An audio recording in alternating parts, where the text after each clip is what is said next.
Hello friends, ತಮಗೆಲ್ಲರಿಗೂ ಆಟ್ exams IS ಅಕಾಡೆಮಿಗೆ ಸ್ವಾಗತಿಸುತ್ತಾ ನಾನು ಅನಿಲ್. ಈ ಸಲದ KS 384 ಇಂಟರ್ವ್ಯೂ ಕೊಟ್ಟಿರುವ ಅಭ್ಯರ್ಥಿಯಾಗಿದ್ದು, ಎಕ್ಸಾಮ್ ಐಎಸ್ ಅಕಾಡೆಮಿ ವತಿಯಿಂದ ವಿರಾಟ್ 250+ ಎನ್ನುವ ಟೆಸ್ಟ್ ಸೀರೀಸ್ ಪ್ರೋಗ್ರಾಮನ್ನು ಲಾಂಚ್ ಮಾಡ್ಕೊಂಡಿದ್ದೇವೆ. ಇದರ ಪ್ರಮುಖ ಉದ್ದೇಶ ಏನಂದರೆ, ಮುಂಬರುವ ಸುಮಾರು 300ರಿಂದ 400ವರೆಗೆ ನೆಕ್ಸ್ಟ್ ನೋಟಿಫಿಕೇಶನ್ ಆಗುವ ಸಾಧ್ಯತೆಗಳಿದೆ ಅಂತೇಳಿ ಆಲ್ರೆಡಿ ನೀವೆಲ್ಲ ನ್ಯೂಸಲ್ಲಿ ನೋಡ್ತಾ ಇದ್ದೀರಾ.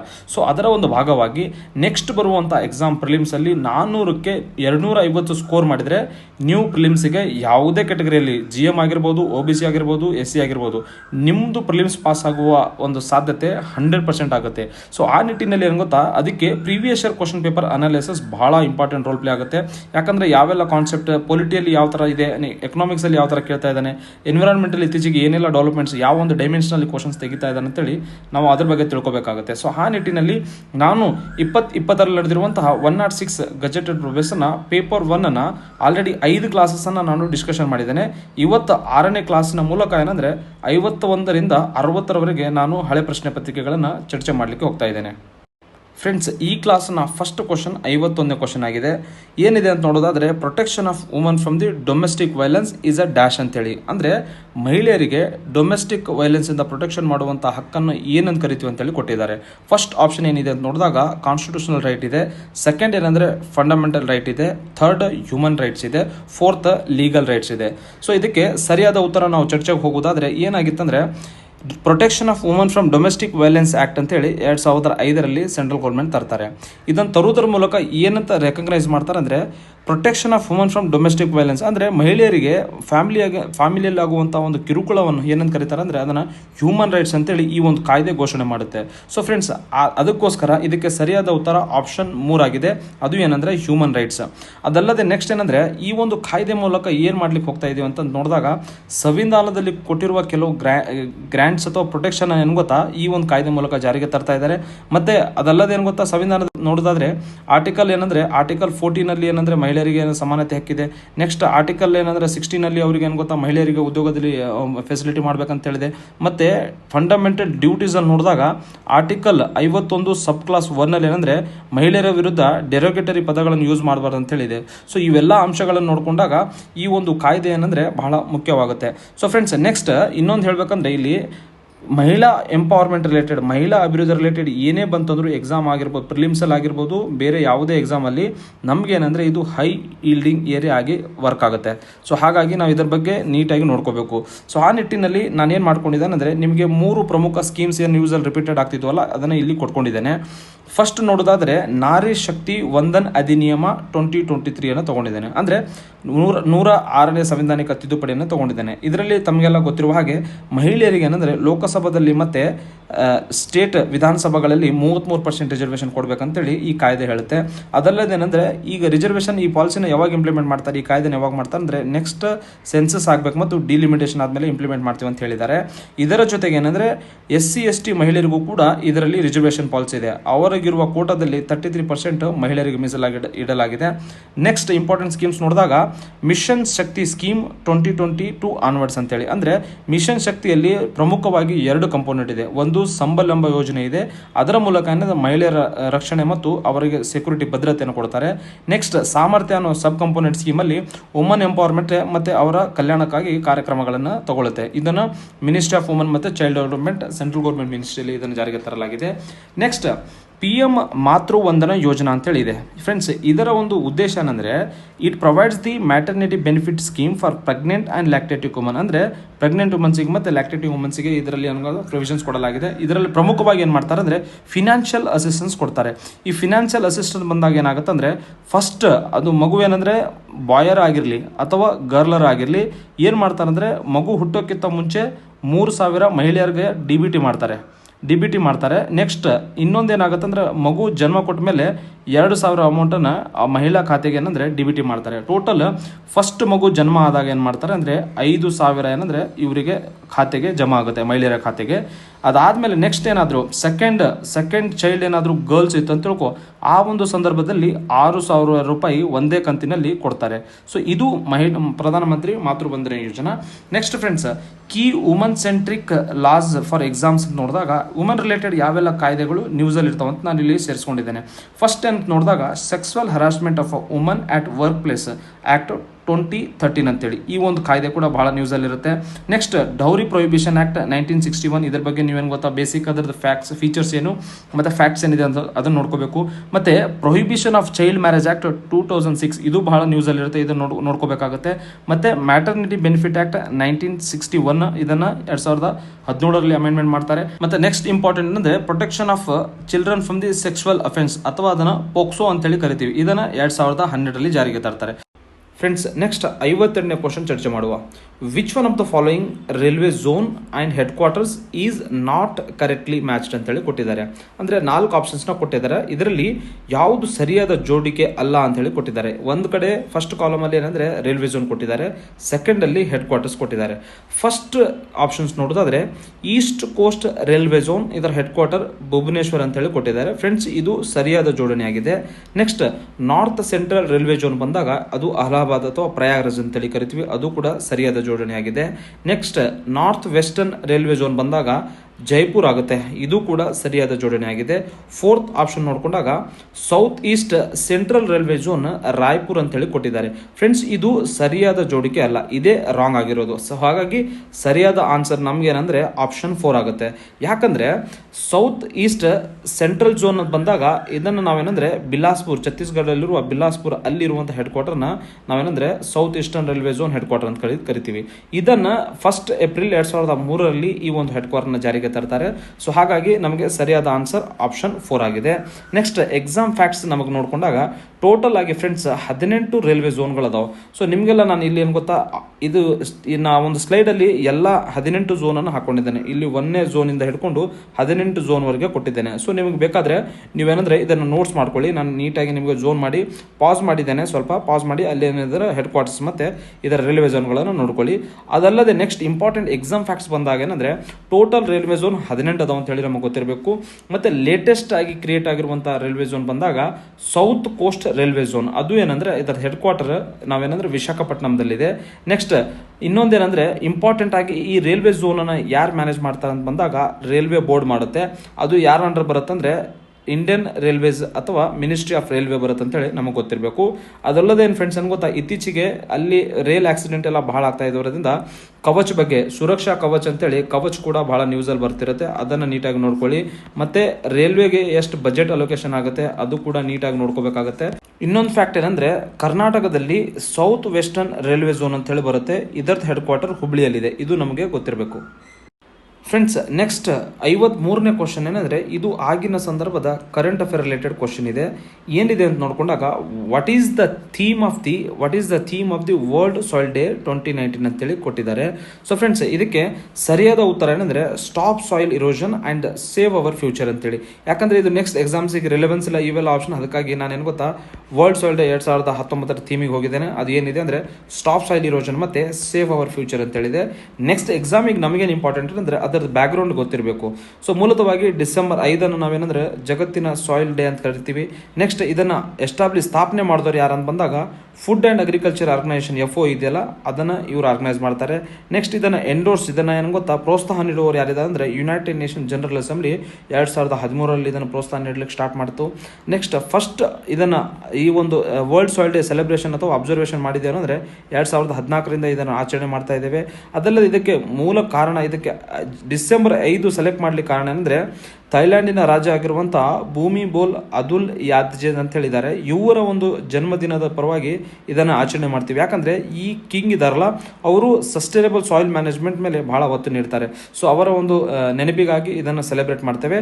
ನೆಕ್ಸ್ಟ್ ನಮಗೇನು ಗೊತ್ತಾ ಇಂಪಾರ್ಟೆಂಟ್ ಆಗಿ ಏನಂದರೆ ಈ ವರ್ಷದ ಥೀಮ್ ಏನಿತ್ತಪ್ಪ ವರ್ಲ್ಡ್ ಸಾಯಿಲ್ ಡೇ ಬಂದಾಗ 2025 ನಮಗೆ ಗೊತ್ತಿರಬೇಕಾಗತ್ತೆ. ಅದು ಏನಿತ್ತಂದರೆ healthy soils for the healthy cities ಅಂತೇಳಿ ಥೀಮ್ ಇತ್ತು. ಇನ್ನು 26 ನಮಗೇನು ನ್ಯೂಸಲ್ಲಿ ಬಂದಿಲ್ಲ ಅಥವಾ ಅದನ್ನು ಡಿಕ್ಲೇರ್ ಮಾಡಿಲ್ಲ. ಸೊ ಹಾಗಾಗಿ 2025 ನಮಗೆ ಗೊತ್ತಿರಬೇಕು ಏನಿದೆ ಅಂತ ನೋಡಿದಾಗ healthy soils for the healthy cities ಅಂತೇಳಿ. ನೆಕ್ಸ್ಟ್ ಫ್ರೆಂಡ್ಸ್ ಏನಂದರೆ ಇಂಟರ್ನ್ಯಾಷನಲ್ ಡೇ ಸೆಲೆಬ್ರೇಷನ್ ಅಬ್ಸರ್ವೇಷನ್ ಒಂದಲ್ಲ ಒಂದು ರೀತಿಯಿಂದ ಸ್ಟೇಟ್ ಎಕ್ಸಾಮ್ಸಲ್ಲಿ ಕೇಳ್ತಾ ಇರ್ತಾರೆ. ಸೊ ಹಾಗಾಗಿ ನಾನು ಏನು ಮಾಡ್ಕೊಂಡಿದ್ದೆ ಅಂದರೆ some of the important international days ಮತ್ತು ಥೀಮ್ಸನ್ನು ಹಾಕ್ಕೊಂಡಿದ್ದೇನೆ. ಆಗ ನೋಡೋದಾದರೆ ಫಸ್ಟ್ ಇಂಪಾರ್ಟೆಂಟ್ ಆಗಿ ನಾವು ಇಂಪಾರ್ಟೆಂಟ್ ಏನಿದೆಯಲ್ಲ ಇವುಗಳಲ್ಲಿ ನಾನು ಇಂಪಾರ್ಟೆಂಟ್ ಅಷ್ಟೇ ಚರ್ಚೆ ಮಾಡ್ತೇನೆ. ಫಸ್ಟ್ ಏನಂದರೆ 8th March international woman day celebrate ಮಾಡ್ತೀವಿ. 2025ರಲ್ಲಿ ಇದರ ಥೀಮ್ ಏನಿತ್ತು ಅಂತ ನೋಡಿದಾಗ for all woman and girls rights equality ಮತ್ತು ಎಂಪವರ್ಮೆಂಟ್ ಅಂತೇಳಿ ಇದು ಇದರ ಥೀಮ್ ಆಗಿತ್ತು. ನೆಕ್ಸ್ಟ್ ಇಂಪಾರ್ಟೆಂಟ್ ಡೇ ಬಂದಾಗ 22nd ಮಾರ್ಚ್ ಏನಂದರೆ ವರ್ಲ್ಡ್ ವಾಟರ್ ಡೇ ಅಂತೇಳಿ ಸೆಲೆಬ್ರೇಟ್ ಮಾಡ್ತೀವಿ. ಇದರ ಥೀಮ್ ಏನಿತ್ತು ಬಂದಾಗ ಗ್ಲೇಷಿಯರ್ ಪ್ರೊಟೆಕ್ಷನ್ ಅಂತೇಳಿತ್ತು. ಸೊ ಇದು ಇಂಪಾರ್ಟೆಂಟ್ ಆಗುತ್ತೆ. Next 7th April world health day important, ಏನಂದರೆ ಹೆಲ್ದಿ ಬಿಗಿನಿಂಗ್ಸ್ ಹೋಪ್ಫುಲ್ ಫೀಚರ್ಸ್ ಅಂತೇಳಿ ಇದರ ಒಂದು ಥೀಮ್ ಆಗಿತ್ತು. ನೆಕ್ಸ್ಟ್ ಬಂದಾಗ earth day, international mother earth day ಅಂತೇಳಿ ನಾವು ಏಪ್ರಿಲ್ 22ರಂದು ಆಚರಣೆ ಮಾಡ್ತೇವೆ. ಅದರ ಥೀಮ್ ಏನಾಗಿತ್ತು ಅಂದರೆ our power and our planet ಅಂತ ಹೇಳಿತ್ತು. ನೆಕ್ಸ್ಟ್ ಇಂಪಾರ್ಟೆಂಟ್ ಸೆಲೆಬ್ರೇಷನ್ ಬಂದಾಗ 22nd May world international day for biodiversity ಅಂತೇಳಿ ಕರಿತೀವಿ. ಇದು ಕೂಡ ಇಂಪಾರ್ಟೆಂಟ್ ಆಗುತ್ತೆ. ಅದರ ಥೀಮ್ ನೋಡಿದಾಗ ಹಾರ್ಮನಿ ವಿತ್ ನೇಚರ್ ಮತ್ತು ಸಸ್ಟೈನಬಲ್ ಡೆವಲಪ್ಮೆಂಟ್ ಅಂತೇಳಿತ್ತು. ನೆಕ್ಸ್ಟ್ ಇಂಪಾರ್ಟೆಂಟ್ ಆಗಿ ಏನು ಗೊತ್ತಾ, ವರ್ಲ್ಡ್ ಎನ್ವಿರಾನ್ಮೆಂಟ್ ಜೂನ್ 5ಕ್ಕೆ ಸೆಲೆಬ್ರೇಟ್ ಮಾಡ್ತೀವಿ. ಇದರ ಥೀಮ್ ಏನಾಗಿತ್ತು ಅಂದರೆ ಬೀಟ್ ದಿ ಪ್ಲಾಸ್ಟಿಕ್ ಪೊಲ್ಯೂಷನ್ ಅಂತೇಳಿ. ಸೊ ಫ್ರೆಂಡ್ಸ್, ಇದರ ಜೊತೆಗೆ ಈ ವರ್ಷದ 2026ರ ನೀವೇನಂದರೆ ಥೀಮನ್ನು ಕೂಡ ನೋಡ್ಕೊಂಡು ಹೋಗಬೇಕು. ಮತ್ತು ನಮ್ಮ ಯೂಟ್ಯೂಬ್ ಚಾನಲಲ್ಲಿ ನೀವು ಇದನ್ನು ಕಮೆಂಟ್ ಮಾಡಿ ಏನಿದೆ ಥೀಮ್ ಅಂತ. ಸೊ ಇದು ಏನಂದರೆ ಒಂದು ಇಂಟರ್ನ್ಯಾಷನಲ್ ಡೇ ಸೆಲೆಬ್ರೇಷನ್ ರಿಲೇಟೆಡ್ ಬಂದಾಗ ಇವೆಲ್ಲ ಫ್ಯಾಕ್ಟ್ಸ್ ನಮಗೆ ಗೊತ್ತಿರಬೇಕು. ನೆಕ್ಸ್ಟ್ ಕ್ವಶನ್ ಫ್ರೆಂಡ್ಸ್, 54ನೇ ಕ್ವಶನ್ ಏನಿದೆ, security and exchange board of India became the autonomous body in dash ಅಂತೇಳಿ ಕೊಟ್ಟಿದ್ದಾರೆ. ಏನಂದರೆ 4 ಆಪ್ಷನ್ಸ್ನ ಕೊಟ್ಟಿದ್ದಾರೆ. 1988, second option 1993, third option 2001, fourth ಏನಂದರೆ 1992 ಅಂತೇಳಿ. ಫ್ರೆಂಡ್ಸ್, ಅಟೋನಮಸ್ ಬಾಡಿ ಅಂತೇಳಿ ಬಂದಾಗ ಒಂದು ಕಾಯ್ದೆ ಮೂಲಕ ತನ್ನದೇ ಆದ ಒಂದು ಅಥವಾ ಒಂದು ಹೆಚ್ಚಿನ ಅಧಿಕಾರವನ್ನು ಕೊಡಬೇಕಾಗುತ್ತೆ. ಸೊ ಇದಕ್ಕೆ ಸರಿಯಾದ ಆಪ್ಷನ್ಸ್ ನೋಡಿದಾಗ ಆಪ್ಷನ್ 4 ಆಗಿದೆ. ಯಾವುದಂತಂದರೆ 1992 ಅಲ್ಲಿ ಸೆಬಿ ಏನಂದರೆ ಅಟೋನಮಸ್ ಬಾಡಿ ಆಗುತ್ತೆ. ಇಲ್ಲಿ ನಾನು ನಿಮಗೆ ಎಕ್ಸ್ಪ್ಲನೇಷನ್ನ ಕೊಟ್ಟಿದ್ದೇನೆ. ಏನಾಗುತ್ತೆ ಅಂದರೆ 12th ಏಪ್ರಿಲ್ 1988 ಅಲ್ಲಿ ಏನಂದರೆ ಇದು ನಾನ್ ಸ್ಟಾಟ್ಯೂಟರಿ ಬಾಡಿಯಾಗಿ ಇದನ್ನು ಎಸ್ಟಾಬ್ಲಿಷ್ ಮಾಡ್ತಾರೆ. ಅಂದರೆ ಭಾರತ ಸರ್ಕಾರದ ಎಕ್ಸಿಕ್ಯೂಟಿವ್ ರೆಸಲ್ಯೂಷನ್ ಮೂಲಕ ಇದನ್ನು 1998 ಅಲ್ಲಿ ಜಾರಿಗೆ ತರ್ತಾರೆ. ಆದರೆ ಇದು ಅಟೋನಮಸ್ ಬಾಡಿಯಾಗಿ ಒಂದು ಸ್ವಾಯತ್ತ ಸಂಸ್ಥೆಯಾಗಿ ಕನ್ವರ್ಟ್ ಆಗಿದ್ದು ಯಾವಾಗ ಅಂದರೆ ಸೆಬಿ ಆ್ಯಕ್ಟ್ 1992 ತರ್ತಾರೆ. ಆವಾಗ ಇದು ಅಟೋನಮಸ್ ಬಾಡಿ ಆಗುತ್ತೆ. ಈ ಒಂದು ಕಾಯ್ದೆ ಜಾರಿಗೆ ಬಂದದ್ದು ಯಾವಾಗ ಅಂತ ಬಂದಾಗ 30 ಜನವರಿ 1992 ಅಂತೇಳಿ ನಮಗೆ ಗೊತ್ತಿರಬೇಕು. ನೆಕ್ಸ್ಟ್ ಫ್ರೆಂಡ್ಸ್, ಇದರದ್ದು ರಿಲೇಟೆಡ್ ಎಕ್ಸಾಮ್ ಫ್ಯಾಕ್ಟ್ಸ್ನ ಇಲ್ಲಿ ನಾನು ಸೇರಿಸ್ಕೊಂಡಿದ್ದೇನೆ. ಎಕ್ಸಾಮ್ ಫ್ಯಾಕ್ಟ್ಸ್ ಬಂದಾಗ ಏನಂದರೆ ಇದು ಏನಂದರೆ ಮೂಲತಃವಾಗಿ ಫಸ್ಟ್ ಟೈಮ್ ನಾನ್ ಸ್ಟಾಟ್ಯೂಟರಿ ಬಾಡಿಯಾಗಿ ಸ್ಥಾಪನೆ ಆಗಿದ್ದು 12th ಏಪ್ರಿಲ್ 1988 ಅಂತೇಳಿ. ಬಟ್ ಅಟೋನಮಸ್ ಬಾಡಿಯಾಗಿರೋದು 30 ಜನವರಿ 1992 ಸೆಬಿ ಆ್ಯಕ್ಟ್ ಆಫ್ 1992 ಅಲ್ಲಿ ಬಂದಿದೆ. ನೆಕ್ಸ್ಟ್ ಇದರ ಹೆಡ್ ಕ್ವಾರ್ಟರ್ಸ್ ಬಂದಾಗ ಏನಂದರೆ ಮಹಾರಾಷ್ಟ್ರ ಅಥವಾ ಮುಂಬೈಯಲ್ಲಿದೆ ಅಂತೇಳಿ ನಮ್ಗೆ ಗೊತ್ತಿರಬೇಕು. ನೆಕ್ಸ್ಟ್ ಇಂಪಾರ್ಟೆಂಟ್ ಆಗಿ ಇದರದ್ದು ರೋಲ್ ಏನಂದರೆ ಎಕ್ಸ್ಚೇಂಜ್ ಮಾರ್ಕೆಟ್ ಇದೆಲ್ಲ ಸೆಕ್ಯೂರಿಟಿ ಮಾರ್ಕೆಟ್ನ ರೆಗ್ಯುಲೇಟ್ ಮಾಡುತ್ತೆ, ಮತ್ತು ಇನ್ವೆಸ್ಟರ್ ಇಂಟ್ರೆಸ್ಟ್ ಏನಿದೆಲ್ಲ ಅದನ್ನು ಪ್ರೊಟೆಕ್ಷನ್ ಮಾಡುತ್ತೆ, ಮತ್ತು ಮಾರ್ಕೆಟ್ ಗ್ರೋತ್ ಮತ್ತು ಆ ಮಾರ್ಕೆಟಲ್ಲಿ ಟ್ರಾನ್ಸ್ಪರೆನ್ಸಿ ತರುವಂಥ ಒಂದು ಕೆಲಸವನ್ನು ಮಾಡುತ್ತೆ. ಸೊ ಹಾಗಾಗಿ ಸೆಬಿ ರಿಲೇಟೆಡ್ ಏನೇ ಸ್ಕೀಮ್ಸು ಡೆವಲಪ್ಮೆಂಟ್ಸ್ ಆಗ್ತಿದ್ರೆ ಅದು ನಮಗೆ ಗೊತ್ತಿರಬೇಕಾಗುತ್ತೆ. ಓಕೆನಾ? ಸೊ ಇಲ್ಲಿ ಏನಂದರೆ ನಾನು ನಿಮಗೆ ಇನ್ನೂ ಅಬ್ಜೆಕ್ಟಿವ್ಸ್ ಕೊಟ್ಟಿದ್ದೇನೆ. ನೆಕ್ಸ್ಟ್ ಬಂದಾಗ ಲೀಗಲ್ ಸ್ಟೇಟಸ್ ಇದೆ, ನೆಕ್ಸ್ಟ್ ಅದರ ಪವರ್ ಏನಿದೆ ಮತ್ತು ಸಿಗ್ನಿಫಿಕೆನ್ಸ್. ನೀವು ಇದನ್ನೇ ನೋಟ್ಸ್ ಮಾಡಿಕೊಂಡ್ರೆ ನೆಕ್ಸ್ಟ್ ಎಕ್ಸಾಮ್ಸಿಗೆ ಇದು ಮೋರ್ ದೆನ್ ಸಫಿಷಿಯೆಂಟ್ ಆಗಿದೆ. ಸೊ ಫ್ರೆಂಡ್ಸ್, ನೆಕ್ಸ್ಟ್ 55ನೇ ಕ್ವಶನ್ ಕೂಡ ಆಗಿನ ಸಂದರ್ಭದ ಕರೆಂಟ್ ಅಫೇರ್ ರಿಲೇಟೆಡ್ ಕ್ವಶನ್ ಇದೆ.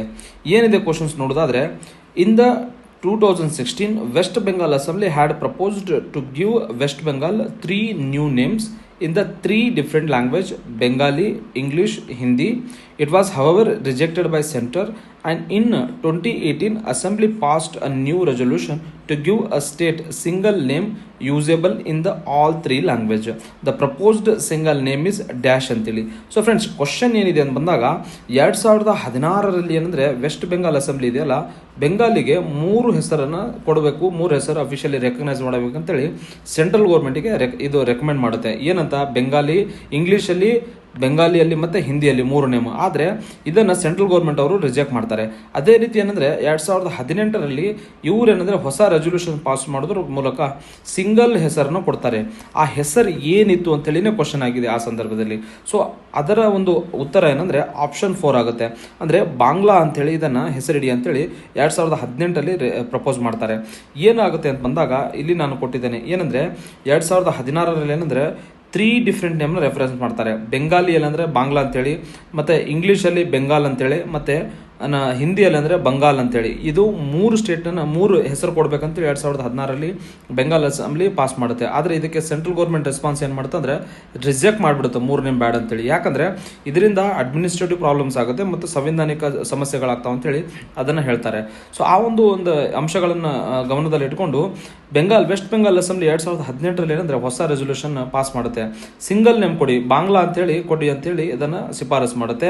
ಅವಾಗ ಏನಂದರೆ ಈ ಪ್ರಪೋಸಲ್ನ ಸೆಂಟ್ರಲ್ ಗೌರ್ಮೆಂಟಿಗೆ ಸೆಂಡ್ ಆಗುತ್ತೆ. ಇದರದ್ದು ಏನಂದರೆ ಇದು ಡಿಸಿಷನ್ ಇನ್ನು ಫೈನಲ್ ಡಿಸಿಷನ್ ಪೆಂಡಿಂಗ್ ಇದೆ.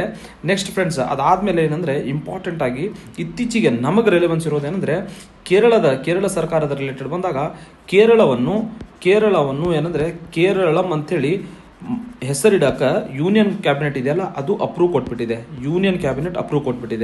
ಏನಾಗಿತ್ತು ಅಂತ ಬಂದಾಗ ಭಾರತದಲ್ಲಿ ಸಂವಿಧಾನದ ಆರ್ಟಿಕಲ್ 3ಯ ಮೂಲಕ ಏನಂದರೆ ಒಂದು ರಾಜ್ಯವನ್ನು ಮರುನಾಮಕರಣ ಮಾಡ್ಬೋದು ಅಂತೇಳಿ ಕೊಟ್ಟಿದ್ದಾರೆ. ಸೊ ಇದರಲ್ಲಿ ಪ್ರೊಸೀಜರ್ ಏನಿದೆ ಅಂತ ಬಂದಾಗ ನಾನು ಫಸ್ಟ್ ಪ್ರೊಸೀಜರ್ ಹೇಳ್ತೇನೆ ನಿಮಗೆ, ಅದಾದಮೇಲೆ ಕೇರಳದ ಸ್ಟೋರಿ ಹೇಳ್ತೇನೆ. ಏನಾಗುತ್ತೆ ಒಂದು ರಾಜ್ಯವನ್ನು ರೀನೇಮ್ ಮಾಡಬೇಕಂದ್ರೆ ಫಸ್ಟ್ ಏನು ಮಾಡಬೇಕಂದ್ರೆ ಸ್ಟೇಟ್ ಅಸೆಂಬ್ಲಿ ಅವರು ಒಂದು ರೆಸೊಲ್ಯೂಷನ್ ಪಾಸ್ ಮಾಡಬೇಕು. ಆ ರೆಸೊಲ್ಯೂಷನ್ನ ಯಾರಿಗೆ ಕಳಿಸ್ಬೇಕಂದ್ರೆ ಸೆಂಟ್ರಲ್ ಕ್ಯಾಬಿನೆಟ್ ಅಥವಾ ಯೂನಿಯನ್ ಕ್ಯಾಬಿನೆಟ್ಗೆ ಕಳಿಸ್ಬೇಕು. ಯಾವಾಗ ಯೂನಿಯನ್ ಕ್ಯಾಬಿನೆಟ್ ಅಪ್ರೂವಲ್ ಮಾಡುತ್ತಲ್ಲ, ಆ ಅಪ್ರೂವಲ್ ಮಾಡಿರೋದು ಪ್ರೆಸಿಡೆಂಟಿಗೆ ಕಳಿಸ್ತಾರೆ. ಆ ಪ್ರೆಸಿಡೆಂಟ್ ಏನು ಮಾಡ್ತಾರೆ, ಅವಾಗ ಈ ಬಿಲ್ಲನ್ನು ಏನಂದರೆ ಆ ಒಂದು ರಾಜ್ಯಕ್ಕೆ ತಮ್ಮ ಒಂದು ಅಭಿಪ್ರಾಯ ಕೊಡಲಿಕ್ಕೆ ಕಳಿಸ್ಕೊಡ್ತಾರೆ. ಈ ಒಂದು ಅಭಿಪ್ರಾಯ ಕೊಟ್ಟ ಮೇಲೆ ನೆಕ್ಸ್ಟ್ ಏನಂದರೆ ಸ್ಟೇಟ್ ಅವ್ರು ಏನಾದರೂ ಅಭಿಪ್ರಾಯ ಕೊಟ್ಟೆ ಆ ಬಿಲ್ಲನ್ನು ಪಾರ್ಲಿಮೆಂಟ್ ಅವರ ರೆಕಮೆಂಡೇಶನ್ ಮೂಲಕ ಪಾರ್ಲಿಮೆಂಟಲ್ಲಿ ಇಂಟ್ರೊಡ್ಯೂಸ್ ಮಾಡ್ತಾರೆ. ಈ ಪಾರ್ಲಿಮೆಂಟಲ್ಲಿ ಯಾವುದೋ ಒಂದು ಮೆಜಾರಿಟಿ ಮೂಲಕ ಪಾಸ್ ಆಗುತ್ತೆ, ಆದರೆ ಸಿಂಪಲ್ ಮೆಜಾರಿಟಿ ಮೂಲಕ ಪಾರ್ಲಿಮೆಂಟ್ ಅವರು ಹೆಸರನ್ನು ಅಪ್ರೂವ್ ಮಾಡ್ಬೋದಾಗಿದೆ. ಸೊ ಅದಾದಮೇಲೆ ಏನಾಗುತ್ತೆ ಅಂದರೆ ಫಸ್ಟ್ ಶೆಡ್ಯೂಲನ್ನು ಏನಂದರೆ ಅಮೆಂಡ್ಮೆಂಟ್ ಆಗುತ್ತೆ. ಆ ಫಸ್ಟ್ ಶೆಡ್ಯೂಲ್ ಅಮೆಂಡ್ಮೆಂಟ್ ಆಗಿ ಅದರಲ್ಲಿ ಏನಾದರೂ ಹೆಸರು ಸೇರಿಸ್ಬಿಟ್ರೆ ಒಂದು ರಾಜ್ಯದ ನೇಮ್ ಏನಂದರೆ ಚೇಂಜ್ ಆಗುತ್ತೆ ಫ್ರೆಂಡ್ಸ್. ಸೊ ಹಾಗಾಗಿ ಇತ್ತೀಚಿನ ಬೆಳವಣಿಗೆಗಳನ್ನು ನೋಡಿದಾಗ ಕೇರಳಂ ನಾನು ಮೆನ್ಷನ್ ಮಾಡಿದ್ನಲ್ಲ, ಏನಾಗಿದೆ ಅಂದರೆ ಕೇರಳ ಅಸೆಂಬ್ಲಿ ಅವರು ಒಂದು ರೆಸೊಲ್ಯೂಷನ್ ಪಾಸ್ ಮಾಡಿ ಸೆಂಟ್ರಲ್ ಗೌರ್ಮೆಂಟಿಗೆ ಕಳಿಸಿದ್ದಾರೆ. ಇತ್ತೀಚೆಗೆ ಬೆಳವಣಿಗೆ ಏನಂದರೆ ಯೂನಿಯನ್ ಕ್ಯಾಬಿನೆಟ್ ಅವರು ಅದನ್ನು ಅಪ್ರೂವಲ್ ಮಾಡಿದೆ. ಇಲ್ಲಿ ಸೆಕೆಂಡ್ ಸ್ಟೇಜಿಗೆ ಬಂದು ಬಿಲ್ ನಿಂತಿದೆ. ನೆಕ್ಸ್ಟ್ ಏನೆಲ್ಲ ಡೆವಲಪ್ಮೆಂಟ್ ಆಗ್ತಾ ಇರುತ್ತೆ ಅಂತೇಳಿ ನಾವು ಫಾಲೋ ಮಾಡ್ಕೋಬೇಕು. ಸೊ ನೋಡಿ, ಆ ಒಂದು ಕಂಟೆಸ್ಟಲ್ಲಿ ಬೆಂಗಾಲ್ ರಿಲೇಟೆಡ್ ಕ್ವಶನ್ ಕೇಳಿದ್ದಾರೆ ಅಂದರೆ ನೆಕ್ಸ್ಟ್ ಬರುವಂಥ ಪ್ರಿಲಿಮ್ಸಲ್ಲಿ ನಮಗೆ ಕೇರಳ ರಿಲೇಟೆಡ್ ಕೇಳಬಹುದು. ಇನ್ ಕೇಸ್ ಅದು ಕೇಳಿಲ್ಲ ಅಂದ್ರೂ ಸಂವಿಧಾನದ ಆರ್ಟಿಕಲ್ 3 ಮೇಲೆ ಕೇಳುವ ಎಲ್ಲ ಸಾಧ್ಯತೆಗಳಿರ್ತವೆ. ಸೊ ಹಾಗಾಗಿ ಒಂದು ಪ್ರೀವಿಯಸ್ ಇಯರ್ ಕ್ವಶನ್ ಪೇಪರ್ ದೃಷ್ಟಿಕೋನ ಇತ್ತಂದರೆ ನಾವು ಇವೆಲ್ಲ ಡೈಮೆನ್ಷನ್ಸ್ನ ಗಮನ ಇಟ್ಟು ಓದ್ಕೋಬಹುದಾಗಿದೆ. ಫ್ರೆಂಡ್ಸ್, ನೆಕ್ಸ್ಟ್ ಕ್ವಶನ್ 56ನೇ ಕ್ವಶನ್, ಇದು ಪೊಲಿಟಿ ರಿಲೇಟೆಡ್ ಕ್ವಶನ್ ಇದೆ. ಏನಿದೆ ಅಂತ ನೋಡ್ಕೊಂಡಾಗ which among the following is not correct about the UPSC ಅಂತೇಳಿ, ಅಂದರೆ 4 ಆಪ್ಷನ್ಸ್ನ ಕೊಟ್ಟಿದ್ದಾರೆ. ಇವುಗಳಲ್ಲಿ ಯಾವುದು ಸರಿ ಅಲ್ಲ ಅಥವಾ ನಾಟ್ ಕರೆಕ್ಟ್ ಅಂತೇಳಿ ಕೊಟ್ಟಿದ್ದಾರೆ. ಫಸ್ಟ್ ಆಪ್ಷನ್ಸ್ ನೋಡೋದಾದರೆ chairman and members of commission hold office for term of 5 years ಅಂತೇಳಿ ಕೊಟ್ಟಿದ್ದಾರೆ. ಫ್ರೆಂಡ್ಸ್, ಈ ಸ್ಟೇಟ್ಮೆಂಟ್ ಫಸ್ಟ್ ಆಪ್ಷನಲ್ಲಿರುವಂಥ ಫಸ್ಟ್ ಆಪ್ಷನ್ನೇ ರಾಂಗ್ ಆಗಿದೆ. ಯಾಕಂದರೆ ಸಂವಿಧಾನದಲ್ಲಿ ಅಂದರೆ ಚೇರ್ಮನ್ ಮತ್ತು ಮೆಂಬರ್ಸ್ಗಳ ಅಧಿಕಾರಾವಧಿಯನ್ನು 6 ವರ್ಷಗಳ ಕಾಲ ಫಿಕ್ಸ್ ಮಾಡಿದ್ದಾರೆ. ಅಥವಾ ಏನಂದರೆ ಅವರು 65 ವರ್ಷದವರೆಗೆ ಏನಂದರೆ ಅವರು ಅಧಿಕಾರದಲ್ಲಿ ಉಳ್ಕೋಬೋದು ಅಂತ ಹೇಳಿದೆ. ಇವೆರಡೂ ಕ್ರೈಟೇರಿಯಾಗಳಲ್ಲಿ ಯಾವುದು ಫುಲ್ಫಿಲ್ ಆಗುತ್ತೆ ಅಲ್ಲಿವರೆಗೂ ಅವರು ಏನಂದರೆ ಅಧಿಕಾರದಲ್ಲಿ ಇರ್ತಾರೆ. ಇಲ್ಲಿ ಏನಂದರೆ 5 ವರ್ಷ ಅಂತೇಳಿ ಕೊಡೋದ್ರ ಮೂಲಕ ಇದು ಒಂದು ರಾಂಗ್ ಸ್ಟೇಟ್ಮೆಂಟ್ನ ಫಾರ್ಮ್ ಮಾಡಿದ್ದಾರೆ. ನೆಕ್ಸ್ಟ್ ಉಳ್ಕಿದೇನೆಂದರೆ 3, 2, 3 ಮತ್ತು 4 ಆಪ್ಷನ್ಸ್ ಎಲ್ಲ ಕರೆಕ್ಟ್ ಆಗಿದ್ದಾವೆ. ಯಾಕಂದರೆ ಪ್ರೆಸಿಡೆಂಟ್ ಅವರೇ ಏನಂದರೆ ಚೇರ್ಮನ್ ಅವರ ರಿಮೂವ್ ಮಾಡ್ತಾರೆ ಅಥವಾ ಬೇರೆ ಎಲ್ಲ ಮೆಂಬರ್ನ ಪ್ರೆಸಿಡೆಂಟ್ ಅವರು ರಿಮೂವ್ ಮಾಡ್ತಾರೆ. ಅದಲ್ಲದೆ ಏನಂದರೆ UPSC ನಾವು ಏನಂದರೆ ಸೆಂಟ್ರಲ್ ರಿಕ್ರೂಟಿಂಗ್ ಏಜೆನ್ಸಿ ಅಂತ ಕರಿತೀವಿ. ಇದು ಕೂಡ ಸರಿಯಾದ ಸ್ಟೇಟ್ಮೆಂಟ್ ಆಗಿದೆ. ಮತ್ತು it is on independent constitutional body. ಹೌದು, ಸಂವಿಧಾನದಲ್ಲಿ ಆರ್ಟಿಕಲ್ ಕೊಡೋದ್ರ ಮೂಲಕ ಇದು ಏನಂದರೆ ಒಂದು ಸಂವಿಧಾನಿಕ ಸಂಸ್ಥೆ ಆಗಿದೆ. ನೆಕ್ಸ್ಟ್ ಎಕ್ಸಾಮ್ಸಿಗೆ ನಾವು UPSC ಕೀ ಫ್ಯಾಕ್ಟ್ಸ್ ಅಥವಾ ಗ್ಲಾನ್ಸ್ನ ಇಲ್ಲಿ ಹಾಕೊಂಡಿದ್ದೇನೆ. ಮೂಲತಃವಾಗಿ ನಾವು ಕಾನ್ಸ್ಟಿಟ್ಯೂಷನಲ್ ಸ್ಟೇಟಸ್ ಬಂದಾಗ ಇದು ಇಂಡಿಪೆಂಡೆಂಟ್ ಸಂವಿಧಾನಿಕ ಸಂಸ್ಥೆ ಇದೆ. ಆರ್ಟಿಕಲ್ ನೋಡಿಕೊಂಡಾಗ ಸಂವಿಧಾನದ ವಿಧಿಗಳು 315ರಿಂದ 327ವರೆಗೆ UPSC ಬಗ್ಗೆ ಏನಾದರೆ ಚರ್ಚೆ ಮಾಡ್ತವೆ. ನೆಕ್ಸ್ಟ್ UPSC ಮೆಂಬರ್ ಮತ್ತು ಅದರ ಚೇರ್ಮನ್ ಅನ್ನು ಅಪಾಯಿಂಟ್ ಮಾಡೋರು ಅಂದರೆ ಪ್ರೆಸಿಡೆಂಟ್ ಆಫ್ ಇಂಡಿಯಾದವ್ರು ಮಾಡ್ತಾರೆ. ನೆಕ್ಸ್ಟ್ ಟೆನ್ಯೂರ್ ಅಥವಾ ಅಧಿಕಾರಾವಧಿ ಅದು ಬಂದಾಗ 6 ವರ್ಷ ಇಲ್ಲ ಅಥವಾ ಏನಂದರೆ ಅವರು 65 ವಯಸ್ಸು ಆಗೋವರೆಗೂ ಅವರು ಅಧಿಕಾರದಲ್ಲಿರ್ತಾರೆ. ನೆಕ್ಸ್ಟ್ ಇವರ ರಿಮೂವಲ್ ಪ್ರೊಸೀಜರ್ ಬಂದಾಗ ಏನಾಗುತ್ತೆ ಅಂದರೆ ಇವರನ್ನು ಯಾವ ಒಂದು ಆಧಾರದ ಮೇಲೆ ಅಂತ ರಿಮೂವ್ ಮಾಡ್ತಾರೆ ಅಂದರೆ ಮಿಸ್ಬಿಹೇವಿಯರ್ ಎಂಬ ಒಂದು ಆಧಾರದ ಮೇಲೆ ಇದನ್ನು ರಿಮೂವ್ ಮಾಡ್ತಾರೆ. ನೆಕ್ಸ್ಟ್ ಈ ಒಂದು ರಿಮೂವಲ್ ಪ್ರೊಸೀಜರ್ ಏನಾಗುತ್ತೆ ಅಂದರೆ ಮಿಸ್ಬಿಹೇವಿಯರ್ ಅಂತೇಳಿ ಅದು ಗೊತ್ತಾದ ಮೇಲೆ ಅದನ್ನು ಸುಪ್ರೀಂ ಕೋರ್ಟ್ ಅವರು ಎನ್ಕ್ವೈರಿ ಮಾಡ್ತಾರೆ. ಎನ್ಕ್ವೈರಿ ಮಾಡಿದ್ಮೇಲೆ ಫೈನಲ್ ಆಗಿ ರಿಮೂವ್ ಮಾಡುವಂಥದ್ದು ಯಾರಂದರೆ ಪ್ರೆಸಿಡೆಂಟ್ ಅವರೇ ರಿಮೂವ್ ಮಾಡ್ತಾರೆ. ಮತ್ತು UPSC ಫಂಕ್ಷನ್ಸ್ ಬಂದಾಗ ಇದು ಏನಂದರೆ ಕೇಂದ್ರ ಸರ್ಕಾರದಲ್ಲಿ ಗ್ರೂಪ್ ಎ ಮತ್ತು ಗ್ರೂಪ್ ಬಿ ಪೋಸ್ಟನ್ನು ರಿಕ್ರೂಟ್ ಮಾಡುವಂಥ ಒಂದು ಏಜೆನ್ಸಿ ಆಗಿದೆ. ನೆಕ್ಸ್ಟ್ ಇಂಪಾರ್ಟೆಂಟ್ ಆಗಿ ಏನು ಗೊತ್ತಾ, ಸಂವಿಧಾನದಲ್ಲಿ ಇವ್ರ ಬಗ್ಗೆ ಅಂದರೆ UPSC ಮೆಂಬರ್ ಮತ್ತು ಚೇರ್ಮನ್ ಬಗ್ಗೆ ಕ್ವಾಲಿಫಿಕೇಷನ್ಸ್ ಏನು ಸಂವಿಧಾನದಲ್ಲಿ ಕೊಟ್ಟಿಲ್ಲ. Constitutional does not prescribe the qualification. ಆದರೆ ಒಂದು ಜನರಲಿ ಒಂದು ಕನ್ವೆನ್ಷನ್ ಮೂಲಕ ಏನು ಪಾಸ್ ಮಾಡ್ತಾರೆ ಅಂದರೆ ಅದರ at least half of the member ಏನಾಗಿರ್ಬೇಕಂದ್ರೆ ಭಾರತ ಸರ್ಕಾರದಲ್ಲಿ ಕಳೆದ 10 ವರ್ಷಗಳ ಕಾಲ ಸೇವೆ ಸಲ್ಲಿರಬೇಕು, ಅಂದರೆ ಅವರಿಗೆ ಅಡ್ಮಿನಿಸ್ಟ್ರೇಟಿವ್ ನಾಲೆಜ್ ಇರಬೇಕಂತೇಳಿ ಎಕ್ಸ್ಪೆಕ್ಟ್ ಮಾಡುತ್ತೆ. ಸೊ ಇವೆಲ್ಲ ಅಂಶಗಳನ್ನು ನೀಟಾಗಿ ನೋಡ್ಕೋಬೇಕಾಗತ್ತೆ. ಏನಂದರೆ ಇಲ್ಲಿ ಮತ್ತೆ ನಾನು ಗೊತ್ತಾ, ಇದು ಎಡಿಷನಲ್ UPSC ಕೀ ಪಾಯಿಂಟ್ಸ್ ಅಂತೇಳಿ ಬಂದಿದೆ. ಇದು ರಾಂಗ್ ಆಗಿ ಹಳೆ ಕ್ವಶನಿನ ಪಾಯಿಂಟ್ಸೇ ಇಲ್ಲಿ ಬಂದಿದ್ದಾವೆ. ಸೊ ಇದನ್ನೇನು ನೀವು ತಲೆ ಕೆಡಿಸ್ಕೋಬೇಡಿ, ಓಕೆನಾ. ಇದೆಲ್ಲ UPSC ಬಗ್ಗೆ ನಮಗೆ ಮೂಲತವಾಗಿ ಗೊತ್ತಿರಬೇಕು. ಅದಲ್ಲದೆ ನೆಕ್ಸ್ಟ್ ಇಂಪಾರ್ಟೆಂಟ್ ಎಕ್ಸಾಮ್ಸಿಗೆ ಏನು ಗೊತ್ತಾ, ಸಂವಿಧಾನಿಕ ಸಂಸ್ಥೆಗಳಾಗಿರುವಂತಹ CAG, ಸೆಂಟ್ರಲ್ ಆಡಿಟರ್ ಜನರಲ್, ಅದರ ಬಗ್ಗೆ ಗೊತ್ತಿರಬೇಕು. ನೆಕ್ಸ್ಟ್ ಏನಂದರೆ KPSC ಸ್ಟೇಟ್ ಲೆವೆಲಲ್ಲಿ ಯಾವ ಥರ ವೇರಿಯೇಷನ್ ಇರುತ್ತೆ ಅದನ್ನು ಗೊತ್ತಿರಬೇಕು. ನೆಕ್ಸ್ಟ್ ಬೇರೆ ಎಲ್ಲ ಸಂವಿಧಾನಿಕ ಸಂಸ್ಥೆಗಳನ್ನು ನಾವೇನು ಗೊತ್ತಾ ಎಕ್ಸಾಮ್ ಹೋಗೋಕ್ಕಿಂತ ಮುಂಚೆ ನೀಟಾಗಿ ನೋಡಿಕೊಂಡ್ರೆ ಒಂದು ಕ್ವಶನ್ನ ಆರಾಮಾಗಿ ಆನ್ಸರ್ ಮಾಡ್ಬೋದು. ನೆಕ್ಸ್ಟ್ ಕ್ವಶನ್ 57ನೇ ಕ್ವಶನ್ ಏನಂದರೆ ಆಗಿನ ಸಂದರ್ಭದ current affair plus polity related question ಇದೆ. ಇದು ಏನಿದೆ ಅಂತ ನೋಡಿಕೊಂಡಾಗ the 124th constitutional amendment bill 2019 pertains to dash ಅಂತೇಳಿ ಕೊಟ್ಟಿದ್ದಾರೆ. ಅಂದರೆ 124ನೇ ಸಂವಿಧಾನಿಕ ತಿದ್ದುಪಡಿ ಬಿಲ್ ಏನಿತ್ತಲ್ಲ, ಈ ಬಿಲ್ ಯಾವುದಕ್ಕೆ ಸಂಬಂಧಿಸಲ್ಪಟ್ಟಿದೆ ಅಂತೇಳಿ ಕೊಟ್ಟಿದ್ದಾರೆ ಫ್ರೆಂಡ್ಸ್. ಫಸ್ಟ್ ಆಪ್ಷನ್ ಏನಂದರೆ ಮರ್ಜಿಂಗ್ ಆಫ್ ನ್ಯಾಷನಲೈಸ್ ಬ್ಯಾಂಕ್ ಇದೆ. ಮತ್ತು ನೆಕ್ಸ್ಟ್ ಅಂದರೆ scrapping of special status of Jammu Kashmir. Next third options same sex marriage. Fourth ಏನಂದರೆ reservation for economically weaker section in government jobs and education ಅಂತೇಳಿ. ಸೊ ತಮಗೆಲ್ಲ ಗೊತ್ತಿರುವ ಹಾಗೆ ಇದು ಏನಂದರೆ EWS ಅವರಿಗೆ 10% ರಿಸರ್ವೇಷನ್ ತಂದಿರುವಂಥ ಬಿಲ್ಲನ್ನೇ ನಾವೇನಂದರೆ 124th ಬಿಲ್ ಅಂತ ಕರಿತೀವಿ. ಸೊ ಹಾಗಾಗಿ ಇದಕ್ಕೆ ಸರಿಯಾದ ಆನ್ಸರ್ ಏನಂದರೆ ಆನ್ಸರ್ ಆಪ್ಷನ್ 4 ಆಗಿದೆ. ಸೊ ಫ್ರೆಂಡ್ಸ್ ಏನಾಗುತ್ತೆ, ಈ ಒಂದು ಎಕ್ಸ್ಪ್ಲನೇಷನ್ ಅಥವಾ ಇದನ್ನು ಡೀಟೇಲ್ ಅನಾಲಿಸಿಸ್ ನೋಡಿಕೊಂಡಾಗ 124 ಬಿಲ್ಲನ್ನು ತರುವುದರ ಮೂಲಕ ಏನಂದರೆ ಭಾರತದಲ್ಲಿ 10% ರಿಸರ್ವೇಷನನ್ನು ಎಕನಾಮಿಕಲಿ ವೀಕರ್ ಸೆಕ್ಷನ್ ಅಥವಾ EWS ಕ್ಯಾಟಗರಿಯನ್ನು ಅವರಿಗೆ ಒಂದು 10% ರಿಸರ್ವೇಷನ್ ಕೊಡ್ತಾರೆ. ಮತ್ತು ಇವರೇನೆಂದರೆ SC ST OBC ಹೊರತುಪಡಿಸಿ ಜನರಲ್ ಕ್ಯಾಟಗರಿಯಿಂದ ಇವರಿಗೆ 10% ಮೀಸಲಾಗಿ ಇಡಲಾಗಿದೆ. ನೆಕ್ಸ್ಟ್ ಏನಾಗುತ್ತೆ ಅಂದರೆ ಇದನ್ನು ಭಾರತ ಸಂವಿಧಾನದ 103ನೇ ಸಂವಿಧಾನಿಕ ತಿದ್ದುಪಡಿ ಆ್ಯಕ್ಟ್ 2019 ಮೂಲಕ ಇದು ಜಾರಿಗೆ ಬರುತ್ತೆ. ನೆಕ್ಸ್ಟ್ ಇಂಪಾರ್ಟೆಂಟ್ ಆಗಿ ಈ ಒಂದು 103ನೇ ಸಂವಿಧಾನಿಕ ತಿದ್ದುಪಡಿಯ ಪ್ರಮುಖ ಕೀ ಫೀಚರ್ಸ್ ನೋಡಿಕೊಂಡಾಗ ಮೂಲತವಾಗಿ ಏನು ಮಾಡುತ್ತೆ, 10% ರಿಸರ್ವೇಷನ್ ಕೊಡುತ್ತೆ. ಯಾರಿಗೆ ಕೊಡುತ್ತೆ, EWS ಎಕನಾಮಿಕಲಿ ವೀಕರ್ ಸೆಕ್ಷನ್ ಕೊಡ್ತಾರೆ. ಯಾವುದಕ್ಕೆ ಅಪ್ಲಿಕೇಬಲ್ ಆಗುತ್ತೆ ಅಂತ ಬಂದಾಗ ಗೌರ್ಮೆಂಟ್ ಜಾಬ್ಸಲ್ಲಿ ಮತ್ತು ಎಜುಕೇಷನಲ್ ಇನ್ಸ್ಟಿಟ್ಯೂಷನ್ಗೆ ಏನು ಅಡ್ಮಿಷನ್ ಮಾಡ್ತಾರಲ್ಲ ಆ ಒಂದು ನಿಟ್ಟಿನಲ್ಲಿ ಇದನ್ನು ಕೊಡಲಾಗುತ್ತೆ. ನೆಕ್ಸ್ಟ್ ನೋಡೋದಾದರೆ ಇದು ಏನಂದರೆ it applies to the persons not covered under the existing reservation of SC ST ಮತ್ತು OBC. ಅಂದರೆ SC ST OBC ಬಿಟ್ಟು ಉಳುಕಿದವರಿಗೆ EWS ಅಪ್ಲಿಕೇಬಲ್ ಆಗುತ್ತೆ ಅಂತೇಳಿ ಇದರಲ್ಲಿ ಕೊಡಲಾಗಿದೆ. ನೆಕ್ಸ್ಟ್ ಇಂಪಾರ್ಟೆಂಟ್ ಆಗಿ ಯಾವೆಲ್ಲ ಆರ್ಟಿಕಲ್ಸ್ನ ಹಾಕಿದ್ದಾರೆ ಈ ಒಂದು ತಿದ್ದುಪಡಿಯ ಮೂಲಕ, 103ನೇ ಸಂವಿಧಾನಿಕ ತಿದ್ದುಪಡಿಯ ಮೂಲಕ ಏನಂದರೆ ಆರ್ಟಿಕಲ್ 15 ಸಬ್ ಕ್ಲಾಸ್ 6 ತಂದಿದ್ದಾರೆ ಮತ್ತು 16 ಸಬ್ ಕ್ಲಾಸ್ 6 ತಂದಿದ್ದಾರೆ. ಈ ಒಂದು 15 ಸಬ್ ಕ್ಲಾಸ್ 6 ಆರ್ಟಿಕಲ್ ಏನು ಹೇಳುತ್ತಂದರೆ EWS ಅವರಿಗೆ ಎಜುಕೇಷನಲ್ ಇನ್ಸ್ಟಿಟ್ಯೂಷನ್ ಒಳಗಡೆ ರಿಸರ್ವೇಷನ್ ಕೊಡಬೇಕಂತೇಳಿ ಈ ಒಂದು ಆರ್ಟಿಕಲ್ ಮೂಲಕ ಸೇರ್ಪಡಿಸಲಾಗಿದೆ. ಬಟ್ ಆದರೆ ಎಕ್ಸೆಪ್ಷನ್ ಇದೆ, ಇವ್ರನ್ನ ಏನಂದರೆ ಮೈನಾರಿಟಿ ಎಜುಕೇಷನಲ್ ಇನ್ಸ್ಟಿಟ್ಯೂಟ್ ಅಥವಾ ಅಲ್ಲಿ ಏನಂದರೆ ಈ ಒಂದು ರಿಸರ್ವೇಷನ್ ಕ್ಲೇಮ್ ಮಾಡೋಂಗಿಲ್ಲ. ಯಾಕಂದರೆ ಆರ್ಟಿಕಲ್ 13 ಸಬ್ ಕ್ಲಾಸ್ 1 ಕ್ಲಿಯರ್ ಆಗಿ ಮೆನ್ಷನ್ ಮಾಡಿದ್ದಾರೆ. ನೆಕ್ಸ್ಟ್ 16 ಸಬ್ ಕ್ಲಾಸ್ 6 ಬಂದಾಗ ಏನಂದರೆ ಪಬ್ಲಿಕ್ ಎಂಪ್ಲಾಯ್ಮೆಂಟ್ ಗೌರ್ಮೆಂಟ್ ಜಾಬ್ಸಲ್ಲಿ EWS ಅವರಿಗೆ ರಿಸರ್ವೇಷನ್ ಕೊಡಬೇಕಂತೇಳಿ ಈ ಒಂದು ಆರ್ಟಿಕಲ್ ಸೇರಿಸಿದ್ದಾರೆ. ನೆಕ್ಸ್ಟ್ ಇಂಪಾರ್ಟೆಂಟ್ ಆಗಿ ನಮಗೆ ಈ ಒಂದು 103 ಈ ಒಂದು EWS ರಿಸರ್ವೇಷನ್ ತಂದಿರುವ ಒಂದು ಸಂವಿಧಾನಿಕ ತಿದ್ದುಪಡಿ ಆದಮೇಲೆ ಇಂಪಾರ್ಟೆಂಟ್ ಸಂವಿಧಾನಿಕ ಕಾನ್ಸ್ಟಿಟ್ಯೂಷನಲ್ ಅಮೆಂಡ್ಮೆಂಟ್ ಯಾವುದು ಅಂತ ನೋಡಿಕೊಂಡಾಗ 104ನೇ ಸಂವಿಧಾನಿಕ ತಿದ್ದುಪಡಿ ಬರುತ್ತೆ. ಇದರಲ್ಲಿ ಏನು ಮಾಡ್ತಾರೆ ಅಂದರೆ SC ST ದವರಿಗೆ ರಿಸರ್ವೇಷನನ್ನು ಮತ್ತು 10 ವರ್ಷಗಳ ಕಾಲ ಅಂದರೆ 2030ರವರೆಗೆ ರಿಸರ್ವೇಷನ್ ಎಕ್ಸ್ಟೆಂಡ್ ಮಾಡ್ತಾರೆ. ನೆಕ್ಸ್ಟ್ ಅದರ ಜೊತೆಗೆ ಏನು ಗೊತ್ತಾ, ಇನ್ನೊಂದು ಆಂಗ್ಲೋ ಇಂಡಿಯನ್ಸ್ ಇರ್ತಾರಲ್ಲ ಅವರ ಒಂದು ರಿಸರ್ವೇಷನ್ ಕೂಡ ಇಲ್ಲಿ ಕ್ಯಾನ್ಸಲ್ ಮಾಡಲಾಗುತ್ತೆ. ನೆಕ್ಸ್ಟ್ ಸಂವಿಧಾನಿಕ ತಿದ್ದುಪಡಿ 105 ಇದರ ಮೂಲಕ ಏನು ಮಾಡ್ತಾರೆ ಅಂದರೆ ರಾಜ್ಯ ಸರ್ಕಾರದವರು ತಮ್ಮದೇ ಆದ ಅಂತಂದರೆ ಸೋಷೋ ಎಕನಾಮಿಕ್ ಬ್ಯಾಕ್ವರ್ಡ್ ಕ್ಲಾಸಸ್ ಲಿಸ್ಟನ್ನು ಒಂದು ಹೊಂದಬಹುದು ಅಂತೇಳಿ ಹೇಳ್ತಾರೆ. ಅಂದರೆ ಸ್ಟೇಟಲ್ಲಿ ರಿಸರ್ವೇಷನ್ ಕೊಡೋಗೋಸ್ಕರ ಅಂದರೆ ರಾಜ್ಯ ಸರ್ಕಾರವು ತಮ್ಮದೇ ಆದ ಸೋಷೋ ಎಕನಾಮಿಕ್ ಬ್ಯಾಕ್ವರ್ಡ್ ಕ್ಲಾಸ್ ಲಿಸ್ಟನ್ನು ರೆಡಿ ಮಾಡ್ಕೋಬೋದು ಅಂತೇಳಿ ಇದರಲ್ಲಿ ಕೊಟ್ಟಿದ್ದಾರೆ. ನೆಕ್ಸ್ಟ್ ನಾನು ಮೊದಲೇ ಚರ್ಚೆ ಮಾಡಿರುವ ಹಾಗೆ 106ನೇ ಸಂವಿಧಾನಿಕ ತಿದ್ದುಪಡಿ 2023 ಅಂದರೆ ಮಹಿಳೆಯರಿಗೆ ಲೋಕಸಭಾದಲ್ಲಿ ಮತ್ತು ವಿಧಾನ ಸಭಾದಲ್ಲಿ ಏನಂದರೆ 33% ರಿಸರ್ವೇಷನ್ ಕೊಡಬೇಕಂತೇಳಿ ಹೇಳಲಾಗುತ್ತೆ. ಸೊ ಏನೆಲ್ಲ ಕಾನ್ಸ್ಟಿಟ್ಯೂಷನಲ್ ಅಮೆಂಡ್ಮೆಂಟ್ ಏನೆಲ್ಲ ಆಗ್ತಾ ಇರುತ್ತಲ್ಲ ಅದನ್ನು ನೆಕ್ಸ್ಟ್ ಎಕ್ಸಾಮ್ಸ್ಗೆ ಕೇಳ್ತಾರೆ. ಸೊ ಆ ನಿಟ್ಟಿನಲ್ಲಿ ಏನಂದರೆ ಸಂವಿಧಾನಿಕ ತಿದ್ದುಪಡಿ constitutional amendments are very important and those considered as the high yielding areas of any examination authority. Friends next 58ನೇ ಕ್ವಶನ್ ಏನಂದರೆ ಎನ್ವಿರಾನ್ಮೆಂಟ್ ರಿಲೇಟೆಡ್ ಕ್ವಶನ್ ಇದೆ. ಇದರಲ್ಲಿ ಏನು ಕೇಳಲಾಗಿತ್ತು ಅಂದರೆ which one of the following has the maximum number of national park ಅಂತೇಳಿ. ಅಂದರೆ 4 ಆಪ್ಷನ್ಸ್ನ ಕೊಟ್ಟಿದ್ದಾರೆ. First option Andaman Nicobar, next ಏನಂದರೆ Arunachal Pradesh, third option Assam, fourth ಏನಂದರೆ ಮೇಘಾಲಯ.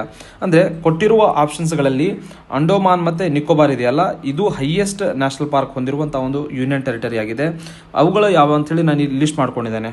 ಈ ಒಂದೊಂದು ನೋಡ್ಕೊಡೋದಾದರೆ ಏನಿದೆ ಅಂದರೆ ಕ್ಯಾಂಬೆಲ್ ಬೇ ನ್ಯಾಷನಲ್ ಪಾರ್ಕ್ ಇದೆ, next Galathea Bay national park, Mahatma Gandhi marine national park ಅಂತ ಹೇಳಿದೆ, next mount Manipur national park ಅಥವಾ ಮೌಂಟ್ ಹ್ಯಾರಿಯಟ್ ನ್ಯಾಷನಲ್ ಪಾರ್ಕ್ ಅಂತೇಳಿ ಕರಿತೀವಿ, next north Button island national park, next middle Button island national park ಅಂತ ಹೇಳಿದೆ, south Button island national park ಮತ್ತು Rani Jhansi marine national park, last ಏನಂದರೆ Saddle Peak national park ಅಂತೇಳಿ. ಅಂದರೆ total 9 national ಪಾರ್ಕ್ಗಳನ್ನು ಅಂಡೋಮಾನ್ ನಿಕೋಬಾರಲ್ಲಿದೆ.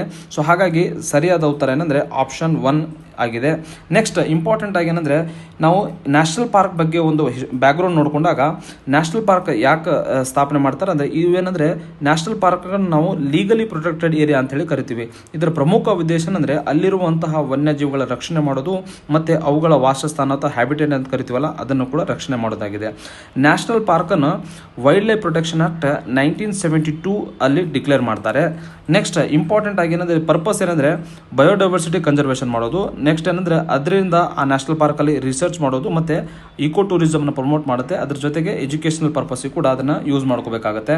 ಮತ್ತು ಮ್ಯಾನೇಜ್ಮೆಂಟ್, ನ್ಯಾಷನಲ್ ಪಾರ್ಕ್ ಮ್ಯಾನೇಜ್ಮೆಂಟ್ ಬಂದಾಗ ಇದನ್ನು ಮ್ಯಾನೇಜ್ ಮಾಡೋರು ಯಾರಂದರೆ ಸ್ಟೇಟ್ ಫಾರೆಸ್ಟ್ ಡಿಪಾರ್ಟ್ಮೆಂಟ್ ಅವರು ಇದನ್ನು ಮ್ಯಾನೇಜ್ ಮಾಡ್ತಾರೆ. ಯಾರ ಒಂದು ಗೈಡೆನ್ಸಲ್ಲಿ ಬಂದಾಗ national board for wild life ಅವರ ಗೈಡೆನ್ಸಲ್ಲಿ ಇದನ್ನೇನೆಂದರೆ ಇದು ಮ್ಯಾನೇಜ್ ಮಾಡ್ತಾರೆ. ನೆಕ್ಸ್ಟ್ ಪ್ರಮುಖವಾಗಿ ಫೀಚರ್ಸ್ ಬಂದಾಗ ಇದರಲ್ಲಿ ಯಾವುದೇ ರೀತಿಯ ಹ್ಯೂಮನ್ ಹ್ಯಾಬಿಟೇಷನ್ಸ್ ಒಳಗಡೆ ಬಿಡಲ್ಲ. ಅಂದರೆ ಜನರಿಗೆ ವಾಸ ಮಾಡಲಿಕ್ಕೆ ನ್ಯಾಷನಲ್ ಪಾರ್ಕಲ್ಲಿ ಯಾವುದೇ ಪ್ರೊವಿಷನ್ಸ್ ಇಲ್ಲ. ಮತ್ತು ನೋ ಗ್ರೇಸಿಂಗ್, ಅಲ್ಲಿ ಏನಂದರೆ ಪ್ರಾಣಿಗಳಿಗೆ ಹಸುಗಳಿಗೆ ಏನಂದರೆ ಅಲ್ಲಿ ಮೇಯಿಸುವಂಥ ಒಂದು ಪ್ರೊವಿಷನ್ಸ್ ಕೂಡ ಇಲ್ಲ. ಮತ್ತು ನೆಕ್ಸ್ಟ್ ಇಂಪಾರ್ಟೆಂಟ್ ಎಕ್ಸಾಮ್ ದೃಷ್ಟಿಯಿಂದ ಒನ್ಲೈನರ್ನ ಇಲ್ಲಿ ಹಾಕ್ಕೊಂಡಿದ್ದೇನೆ.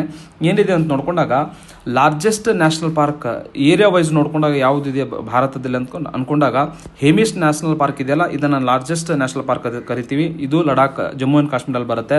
ನೆಕ್ಸ್ಟ್ ಫಸ್ಟ್ ನ್ಯಾಷನಲ್ ಪಾರ್ಕ್ ಭಾರತದಲ್ಲಿ ಬಂದಾಗ ಅದನ್ನು ಜಿಮ್ ಕಾರ್ಬೆಟ್ ನ್ಯಾಷನಲ್ ಪಾರ್ಕ್ ಅಂತ ಕರಿತೀವಿ. ಅದನ್ನು 1936 ಅದರಲ್ಲಿ ಏನಂದರೆ ಅವಾಗ ಇದನ್ನು ಸ್ಥಾಪನೆ ಆಗುತ್ತೆ. ಮತ್ತು ಓನ್ಲಿ ಫ್ಲೋಟಿಂಗ್ ನ್ಯಾಷನಲ್ ಪಾರ್ಕ್ ಬಂದಾಗ ಕಿಬುಲ್ ಲೆಮ್ಜಾವ್ ನ್ಯಾಷನಲ್ ಪಾರ್ಕ್ ಅಂತೇಳಿ ಮಣಿಪುರಲ್ಲಿ ಬರುತ್ತೆ. ಅದು ಒಂದು ಫ್ಲೋಟಿಂಗ್ ನ್ಯಾಷನಲ್ ಪಾರ್ಕ್ ಅಂತೇಳಿ ತಮಗೆಲ್ಲ ಗೊತ್ತಿರಬೇಕು. ನೆಕ್ಸ್ಟ್ ಇಂಪಾರ್ಟೆಂಟ್ ಪಾಯಿಂಟ್ ಏನಂದರೆ ಗಿರ್ ನ್ಯಾಷನಲ್ ಪಾರ್ಕ್ ಇದೆಯಲ್ಲ ಇದು only home for Asiatic Lions ಅಂತೇಳಿ ಕರಿತೀವಿ. ಅಂದರೆ ಲಯನ್ಸ್ಗಳು ಸಿಗುವಂಥ ಏಕೈಕ ನ್ಯಾಷನಲ್ ಪಾರ್ಕ್ ಅಂದರೆ ಅದು ಗಿರ್ ನ್ಯಾಷನಲ್ ಪಾರ್ಕ್ ಆಗಿದೆ. Next largest mangrove national park ಬಂದಾಗ ಅದನ್ನು ಸುಂದರ್ಬನ್ ನ್ಯಾಷನಲ್ ಪಾರ್ಕ್ ಅಂತೇಳಿ ಕರಿತೀವಿ. ಅದು ವೆಸ್ಟ್ ಬೆಂಗಾಲಲ್ಲಿದೆ. Next highest number of national park in a state ಅಂತ ಬಂದಾಗ ಮಧ್ಯಪ್ರದೇಶ ಇದೆಯಲ್ಲ, ಮಧ್ಯಪ್ರದೇಶದಲ್ಲಿ 11 ನ್ಯಾಷನಲ್ ಪಾರ್ಕ್ ಇದ್ದಾವೆ. ಭಾರತದಲ್ಲಿ ಅತಿ ಹೆಚ್ಚು ನ್ಯಾಷನಲ್ ಪಾರ್ಕ್ ಹೊಂದಿರುವ ರಾಜ್ಯ ಅಂತ ಬಂದಾಗ ಅದನ್ನೇನಂದ್ರೆ ಮಧ್ಯಪ್ರದೇಶ ಅಂತ ಕರಿತೀವಿ. ಅದ್ರ ಜೊತೆಗೆ ಏನಂದರೆ ಇನ್ನೊಂದು ಫ್ರೆಂಡ್ಸ್ ಏನಂದರೆ ಮಧ್ಯಪ್ರದೇಶದಲ್ಲಿ ಅತಿ ಹೆಚ್ಚು ಟೈಗರ್ ಇದ್ದಾವೆ. Madhya Pradesh having the highest number of tigers in India ಅಂತೇಳಿ ಬರುತ್ತೆ. ಅದಾದಮೇಲೆ ಅಂದರೆ ಕರ್ನಾಟಕ ಕೂಡ ಏನಂದರೆ ಸೆಕೆಂಡ್ ರ್ಯಾಂಕ್ ಇದೆ. ಮಧ್ಯಪ್ರದೇಶ ಆದಮೇಲೆ ಹೈಯೆಸ್ಟ್ ಟೈಗರ್ ಇರುವಂಥ ರಾಜ್ಯವೇ ಕರ್ನಾಟಕವಾಗಿದೆ. ಮತ್ತು ಇನ್ನೊಂದು ಗೊತ್ತಿರಬೇಕು, ಭಾರತದಲ್ಲಿ ಏನಂದರೆ ಕರ್ನಾಟಕದಲ್ಲಿ ಅತಿ ಹೆಚ್ಚು ಎಲಿಫೆಂಟ್ಸ್ ಆನೆಗಳು ಸಿಗ್ತಾವೆ ಅಂತೇಳಿ ಅದು ಕೂಡ ನಮಗೆ ಗೊತ್ತಿರಬೇಕು. ಅದಲ್ಲದೆ ನೆಕ್ಸ್ಟ್ ಎಕ್ಸಾಮ್ ದೃಷ್ಟಿಕೋನದಿಂದ ನಮಗೆ ಕರ್ನಾಟಕದಲ್ಲಿರುವಂಥ 5 ನ್ಯಾಷನಲ್ ಪಾರ್ಕ್ ಬಗ್ಗೆ ಕಂಪ್ಲೀಟ್ ನಾಲೆಜ್ ಇರಬೇಕು. ಅಲ್ಲಿ ಆ ಒಂದು ನ್ಯಾಷನಲ್ ಪಾರ್ಕ್ಗಳ ಮೂಲಕ ಹರಿಯುವಂಥ ನದಿಗಳಾಗಿರ್ಬೋದು, ಅಲ್ಲಿರುವಂತಹ ವೆಜಿಟೇಷನ್ ಅಂದರೆ ಯಾವೆಲ್ಲ ಸಸ್ಯವರ್ಗಗಳನ್ನು ಅಲ್ಲಿ ನೋಡ್ತೀವಿ ಅದನ್ನು ನೋಡ್ಕೋಬೇಕು. ನೆಕ್ಸ್ಟ್ ಇತ್ತೀಚೆಗೆ ಏನಾದರೂ ಇನ್ಫ್ರಾಸ್ಟ್ರಕ್ಚರ್ ರಿಲೇಟೆಡ್ ಡೆವಲಪ್ಮೆಂಟ್ ಆಗೋದ್ರಿಂದ ಆ ಪಾರ್ಕ್ ಏನಾದರೂ ನ್ಯೂಸಲ್ಲಿ ಇದೆಯಾ ಅದನ್ನು ನೋಡ್ಕೋಬೇಕಾಗುತ್ತೆ. ಮತ್ತು ಭಾರತದಲ್ಲಿ ಎಲ್ಲೇ ಡೆವಲಪ್ಮೆಂಟ್ಸ್ ಏನೇ ನ್ಯಾಷನಲ್ ಪಾರ್ಕ್ ನ್ಯೂಸಲ್ಲಿ ಇತ್ತಂದರೆ ಅದನ್ನು ಕಂಪ್ಲೀಟ್ ಆಗಿ ನಾಲೆಜ್ ಇರಬೇಕಂತೇಳಿ. ಸೊ ಇವೆಲ್ಲ ಅಂಶಗಳನ್ನು ಗಮನದಲ್ಲಿಟ್ಕೊಂಡು ಪ್ರಿಪೇರ್ ಮಾಡಿಕೊಂಡ್ರೆ ನೆಕ್ಸ್ಟ್ ಬರುವಂಥ ಯಾವುದೇ ಎನ್ವಿರಾನ್ಮೆಂಟ್ ಕ್ವಶನ್ಸ್ನ ನೀಟಾಗಿ ಟ್ಯಾಕಲ್ ಮಾಡ್ಬೋದಾಗಿದೆ. ಫ್ರೆಂಡ್ಸ್, ನೆಕ್ಸ್ಟ್ 59ನೇ ಕ್ವಶನ್, ಇದು ಆಗಿನ ಸಂದರ್ಭದ ಕರೆಂಟ್ ಅಫೇರ್ ರಿಲೇಟೆಡ್ ಮತ್ತು ಬಜೆಟಲ್ಲಿ ಅನೌನ್ಸ್ ಮಾಡಿರುವಂಥ ಕ್ವಶನ್ ಆಗಿದೆ. ಏನಾಗಿದೆ ಅಂದರೆ under the Pradhan Mantri Kisan Samman Nidhi scheme the financial help provided to the small and marginal farmers is dash ಅಂತೇಳಿ. ಅಂದರೆ PM ಕಿಸಾನ್ ಸ್ಕೀಮಲ್ಲಿ ಎಷ್ಟು ಅಮೌಂಟನ್ನು ರೈತರಿಗೆ ವರ್ಗಾವಣೆ ಮಾಡಲಾಗುತ್ತೆ ಅಂತೇಳಿ ಕೇಳಲಾಗಿತ್ತು. ಆಪ್ಷನ್ 1 ಏನಿದೆ ಅಂದರೆ 2,000 ಕೊಟ್ಟಿದ್ದಾರೆ ಪ್ರತಿ ವರ್ಷಕ್ಕೆ. Next second 4,000 per year, third option 5,000 per year, fourth option ಏನಂದರೆ 6,000 ಪರ್ ಇಯರ್ ಅಂತೇಳಿ. ಸೊ ತಮಗೆಲ್ಲ ಗೊತ್ತಿರುವ ಹಾಗೆ ರೈತರಿಗೆ ಪ್ರತಿ ವರ್ಷ 6,000 ಒಂದು ಹಣ ಕೊಡುವ ಒಂದು ಯೋಜನೆಯನ್ನು PM ಕಿಸಾನ್ ಯೋಜನೆಯಲ್ಲಿ ಮಾಡಲಾಗಿತ್ತು. ನೆಕ್ಸ್ಟ್ ಇಂಪಾರ್ಟೆಂಟ್ ಆಗಿ ಏನಂದರೆ ಇದನ್ನು ಜಾರಿಗೆ ಆಗಿರೋ ವರ್ಷ ಅಂತ ನೋಡಿದಾಗ 2019ರಲ್ಲಿ ಇದನ್ನು ಅನೌನ್ಸ್ ಮಾಡ್ತಾರೆ. ನೆಕ್ಸ್ಟ್ ಇದರ ಸ್ಕೀಮ್ನ ಒಂದು ವಿಧ ನೋಡಿದಾಗ ಇದು ಸೆಂಟ್ರಲ್ ಸೆಕ್ಟರ್ ಸ್ಕೀಮ್ ಇದೆ. ಯಾವಾಗ ಒಂದು ಸ್ಕೀಮ್ ಸೆಂಟ್ರಲ್ ಸೆಕ್ಟರ್ ಅಂತೇಳಿ ಡಿವೈಡ್ ಮಾಡ್ತೀವಿ ಅದನ್ನು ಫುಲ್ಲಿ ಫಂಡೆಡ್ ಮಾಡೋದು ಸೆಂಟ್ರಲ್ ಗೌರ್ಮೆಂಟ್ ಅವರೇ. ನೆಕ್ಸ್ಟ್ ಸ್ಟೇಟ್ ಅವರು ಇದನ್ನು ತಮಗೆ ಹೆಚ್ಚುವರಿಯಾಗಿ ರೈತರಿಗೆ ಕೊಡಬೇಕಂದ್ರೆ ಕೊಡ್ಬೋದು, ಇಲ್ಲಾಂದರೆ ಸೆಂಟ್ರಲ್ ಗೌರ್ಮೆಂಟ್ ಅವರು ಅಂತೂ ವರ್ಷಕ್ಕೆ ಏನಂದರೆ 6,000 ರೂಪಾಯಿ ಕೊಡ್ತಾರೆ. ನೆಕ್ಸ್ಟ್ ಫಾರ್ಮರ್ಸ್ ಅವರಿಗೆ 6,000 ಕೊಡೋದಂತೂ ನಿಮ್ಗೆ ಗೊತ್ತಾಯಿತು. ನೆಕ್ಸ್ಟ್ ಇದನ್ನು DBT ಮಾಡ್ತಾರೆ. ಇನ್ನೊಂದು ಫ್ರೆಂಡ್ಸ್ ಏನಂದರೆ 3 ಇನ್ಸ್ಟಾಲ್ಮೆಂಟಲ್ಲಿ ಇದನ್ನು ರೈತರಿಗೆ ಟ್ರಾನ್ಸ್ಫರ್ ಮಾಡ್ತಾರೆ. ಅಂದರೆ ಪ್ರತಿ 4 ತಿಂಗಳಿಗೆ 2,000 ಅಮೌಂಟನ್ನು ಟ್ರಾನ್ಸ್ಫರ್ ಮಾಡ್ತಾರೆ. ನೆಕ್ಸ್ಟ್ ಬಂದಾಗ ಇದನ್ನು ಸ್ಮಾಲ್ ಆ್ಯಂಡ್ ಮಾರ್ಜಿನಲ್ ಫಾರ್ಮರ್ ಅಂದರೆ 5 ಎಕರೆ ಜಮೀನಿರುವಂಥ ರೈತರಿಗೆ ಇದನ್ನು ಟ್ರಾನ್ಸ್ಫರ್ ಮಾಡಲಾಗುತ್ತೆ. ನೆಕ್ಸ್ಟ್ ಇಂಪಾರ್ಟೆಂಟ್ ಆಗಿ ಏನಂದರೆ ಇದು ಏನಂದರೆ ಈ ಒಂದು ಸ್ಕೀಮ್ನ ಫೀಚರ್ಸ್ ಆಗಿತ್ತು. ಇದು ನೆಕ್ಸ್ಟ್ ಎಕ್ಸಾಮ್ಸಿಗೆ ರೆಲೆವೆನ್ಸ್ ಇಲ್ಲ, ಆದರೆ ರೈತ ರಿಲೇಟೆಡ್ ಏನೇ ಇಂಥ ಸ್ಕೀಮ್ಸ್ ಬರ್ತಿದ್ರೆ ನಮಗೆ ನೆಕ್ಸ್ಟ್ ಎಕ್ಸಾಮ್ಸಿಗೆ ಕೇಳಲಾಗುತ್ತೆ. ಸೊ ಬಜೆಟಲ್ಲಿ ಬರುವಾಗ ಫಾರ್ಮರ್ ರಿಲೇಟೆಡ್, ಫಾರ್ಮಿಂಗ್ ರಿಲೇಟೆಡ್ ಮತ್ತು ಅಗ್ರಿಕಲ್ಚರ್ ರಿಲೇಟೆಡ್ ಟಾಪಿಕ್ಸ್ ಕೂಡ ಬಹಳ ಹೈ ಈಲ್ಡಿಂಗ್ ಏರಿಯಾ ಆಗಿ ನಮಗೆ ಹೆಲ್ಪ್ ಆಗುತ್ತೆ. ಫ್ರೆಂಡ್ಸ್, ಈ ಕ್ಲಾಸ್ನ ಕೊನೆಯ ಕ್ವಶನ್ 60th ಕ್ವಶನ್ ಆಗಿದೆ. ಇದು ಹಿಸ್ಟ್ರಿ ರಿಲೇಟೆಡ್ ಕ್ವಶನ್ ಇತ್ತು. ಏನಿದೆ ಕ್ವಶನ್ ನೋಡ್ಕೊಂಡಾಗ the main place for wars between Vijayanagara and Bahmanis ಅಂತೇಳಿ, ಅಂದರೆ ವಿಜಯನಗರ ಸಾಮ್ರಾಜ್ಯ ಮತ್ತು ಬಹುಮನಿ ಸುಲ್ತಾನರ ನಡುವೆ ಯಾವ ಒಂದು ಪ್ರದೇಶಕ್ಕೋಸ್ಕರ ಯುದ್ಧವಾಗ್ತಿತ್ತು ಅಂತೇಳಿ ಕ್ವಶನ್ಸ್ ಕೇಳಲಾಗಿತ್ತು. ಸೊ ಆಪ್ಷನ್ಸ್ಗಳನ್ನು ನೋಡ್ಕೊಂಡ ಕಿಂಗ್ಡಮ್ ಆಫ್ ಮಧುರಾ ಎಂಬ ಪ್ರದೇಶಕ್ಕೋಸ್ಕರ, ಮತ್ತು ಸೆಕೆಂಡ್ ಆಪ್ಷನ್ ಕೊಂಕಣ್ ರೀಜನ್ಗೋಸ್ಕರ, ಥರ್ಡ್ ಗೋವಾ ರೀಜನ್, ಮತ್ತು ಫೋರ್ತ್ ಏನಂದರೆ ರಾಯಚೂರು ದೋಆಬ್ಗೋಸ್ಕರ ಅಂತೇಳಿ. ಸೊ ತಮಗೆಲ್ಲ ಗೊತ್ತಿರುವ ಹಾಗೆ ಫ್ರೆಂಡ್ಸ್ ಏನಂದರೆ ಬಹುಮನಿ ಸುಲ್ತಾನೇಟ್ಸ್ ಮತ್ತು ವಿಜಯನಗರ ನಡುವೆ ಕಾನ್ಸ್ಟೆಂಟ್ ಆಗಿ ಹೋರಾಟಗಳು ಅಥವಾ ಯುದ್ಧಗಳು ನಡೀತಾ ಇರುತ್ತೆ. ಯಾವುದಕ್ಕೋಸ್ಕರ ಅಂದರೆ ರಾಯಚೂರು ದೋಆಬ್ಗೋಸ್ಕರ. ರಾಯಚೂರು ದೋಆಬ್ ಅನ್ನೋ ಪ್ರದೇಶ ಏನಂದರೆ ಉತ್ತರದಲ್ಲಿ ಕೃಷ್ಣಾ ನದಿಯಿಂದ ಸರೌಂಡಿಂಗ್ ಆಗಿದೆ ಮತ್ತು ದಕ್ಷಿಣದಲ್ಲಿ ತುಂಗಭದ್ರಾ ನದಿ. ಈ ಎರಡೂ ನದಿಗಳ ನಡುವೆ ಬರುವಂತಹ ಒಂದು ಪ್ರದೇಶವನ್ನು ನಾವು ರಾಯಚೂರು ದೋಆಬ್ ಅಂತೇಳಿ ಕರಿತೀವಿ. ಮತ್ತು ಈ ಎರಡೂ ಸಾಮ್ರಾಜ್ಯಗಳ ನಡುವೆ ಘರ್ಷಣೆ ಆಗಲಿಕ್ಕೆ ಕಾರಣ ಏನು? ಈ ಒಂದು ರಾಯಚೂರು ದೋಆಬ್ಗೋಸ್ಕರ ಬಂದಾಗ ಫ್ರೆಂಡ್ಸ್, ರಾಯಚೂರು ದೋಆಬ್ ಅನ್ನುವ ಪ್ರದೇಶ ಏನಂದರೆ ಫರ್ಟೈಲ್ ಅಗ್ರಿಕಲ್ಚರ್ ಲ್ಯಾಂಡ್ ಆಗಿರುತ್ತೆ, ಅಂದರೆ ಫಲವತ್ತಾದ ಅಗ್ರಿಕಲ್ಚರ್ ಲ್ಯಾಂಡ್ ಆಗಿರುತ್ತೆ. ಅಲ್ಲಿ ಏನಂದರೆ ಅಗ್ರಿಕಲ್ಚರ್ ಪ್ರೊಡಕ್ಷನ್ ಜಾಸ್ತಿ ಆಗುತ್ತೆ. ಪ್ರೊಡಕ್ಷನ್ ಜಾಸ್ತಿ ಆಯ್ತಂದರೆ ಸರ್ಕಾರಕ್ಕೆ ರೆವಿನ್ಯೂ ಜಾಸ್ತಿ ಬರುತ್ತೆ. ರೆವಿನ್ಯೂ ಬಂತಂದರೆ ಅವರ ಒಂದು ಅಡ್ಮಿನಿಸ್ಟ್ರೇಷನ್, ಟ್ರೇಡ್, ವ್ಯಾಪಾರ ಮತ್ತು ಮಿಲಿಟರಿ ಪರ್ಪಸ್ಸಿಗೆ ಕೂಡ ಸರ್ವ್ ಆಗುತ್ತೆ. ಸೊ ಹಾಗಾಗಿ ಏನಂದರೆ ಸರಿಯಾದ ಉತ್ತರ ಬಂದಾಗ ರಾಯಚೂರು ದೋಆಬ್ ಆಗುತ್ತೆ. ನೆಕ್ಸ್ಟ್ ಎಕ್ಸಾಮ್ ದೃಷ್ಟಿಯಿಂದ ನಾವು ಇನ್ನೂ ಎಡಿಷನಲ್ ಡೈಮೆನ್ಷನ್ಸ್ನ ಇಲ್ಲಿ ನಾನು ಹಾಕೊಂಡಿದ್ದೇನೆ. ಕಂಪ್ಲೀಟ್ ರಿವಿಷನ್ ಪಾಯಿಂಟ್ಸ್ ವಿಜಯನಗರ ಬಂದಾಗ ವಿಜಯನಗರವನ್ನು 1336ರಲ್ಲಿ ಸ್ಥಾಪನೆ ಆಗುತ್ತೆ. ಇದರ ಫೌಂಡರ್ಸ್ ಬಂದಾಗ ಹರಿಹರ ಮತ್ತು ಬುಕ್ಕರಾಯ ಫಸ್ಟ್ ಅಂತೇಳಿ ಕರಿತೀವಿ. ನೆಕ್ಸ್ಟ್ ಇವ್ರು ಏನಂದರೆ ಸಂಗಮ ಡೈನಾಸ್ಟಿಗೆ ಬಿಲಾಂಗ್ ಆಗಿರ್ತಾರೆ. ಇನ್ನೊಂದು ಇಂಪಾರ್ಟೆಂಟ್ ಮಾಹಿತಿ ಅಂತ ಬಂದಾಗ ಸ್ಪಿರಿಚುವಲ್ ಗುರು ಆಗಿರುವಂತಹ ವಿದ್ಯಾರಣ್ಯರದವರು ಇವರು ಶೃಂಗೇರಿ ಮಠದ ಪೀಠಾಧೀಶರಾಗಿರ್ತಾರೆ. ಇವರೇನೆಂದರೆ ವಿಜಯನಗರ ಸಾಮ್ರಾಜ್ಯ ಸ್ಥಾಪನೆ ಮಾಡಲಿಕ್ಕೆ ಕಾರಣಭೂತರಾಗಿರ್ತಾರೆ ಅಂತೇಳಿ ಗೊತ್ತಿರಬೇಕು. ನೆಕ್ಸ್ಟ್ ಇವರ ಕ್ಯಾಪಿಟಲ್ ಅಥವಾ ರಾಜಧಾನಿ ಬಂದಾಗ ಹಂಪಿ ಇವರ ರಾಜಧಾನಿಯಾಗಿತ್ತು. ಅದು ತುಂಗಭದ್ರಾ ನದಿಯ ಮೇಲಿರುವಂಥ ಒಂದು ರಾಜಧಾನಿ. ನೆಕ್ಸ್ಟ್ ಏನಂದರೆ ಈ ಹಂಪಿಯನ್ನು ಯುನೆಸ್ಕೋ ವರ್ಲ್ಡ್ ಹೆರಿಟೇಜ್ ಸೈಟ್ಸ್ ಆಗಿ 1986 ಡಿಕ್ಲೇರ್ ಮಾಡ್ತಾರೆ.